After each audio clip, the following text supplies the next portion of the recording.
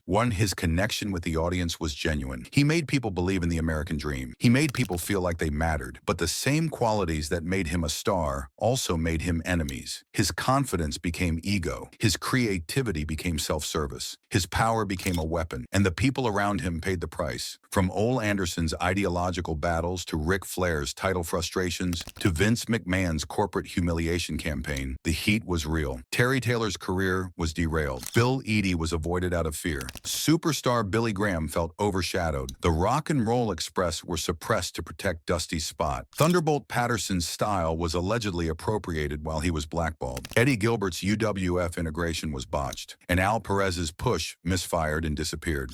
These were not just business decisions. These were personal slights that festered for years. These were careers damaged, dreams crushed, potential wasted, and all of it traced back to Dusty's need to be the center of attention. But here's the twist, the unexpected turn. Dusty's legacy did not die with him. It lived on through his sons, and in living on, it found redemption. Dusty Rhodes took the Goldust character, which was meant to humiliate him, and turned it into a Hall of Fame career. He committed to it. He made it work. He proved he was more than his father's son. Cody Rhodes rejected Stardust. He refused to be diminished. He left WWE. He became the American Nightmare. He built his own legacy, and then he returned on his own terms. Vince McMahon personally recruited Cody in 2022. He called him. He wanted him back. And he promised him a main event run without a gimmick change. Cody could be himself. He could be the American Nightmare. He could finish his story. That was the reconciliation. The heat between the McMahon and Rhodes families finally cooled. After decades of tension, after years of perceived slights, it ended. And in a way, that redeemed some of the pain Dusty caused and endured. Dusty Rhodes remains one of the most polarizing figures in wrestling history. His booking created deep-seated animosity that lasted decades. His ego hurt careers. His politics created toxic environments. But his influence on the industry is undeniable. He helped transition wrestling from territorial realism to national spectacle. He laid the groundwork for the modern emphasis on character and storytelling. He proved that connection matters more than perfect technique. And through his sons, he proved that the dream was bigger than any one man's mistakes. The heat was real. The resentment was justified. But the legacy endures. Dusty Rhodes was not perfect. He made enemies. He hurt careers. He let his ego get in the way of good business. But he also changed wrestling forever. He influenced generations of performers. He created moments that people still remember. And in the end, that is what people remember. Not the dusty finish, not the backstage politics, not the feuds and the friction, but the dream itself. The common man who talked like us, who looked like us, who fought like us, who made us believe that we mattered, that we could overcome, that we could achieve greatness. That is the power of Dusty Rhodes. And that is why, even with all the heat, all the feuds, and all the friction, his name still matters today. His legacy still resonates, and his dream still lives.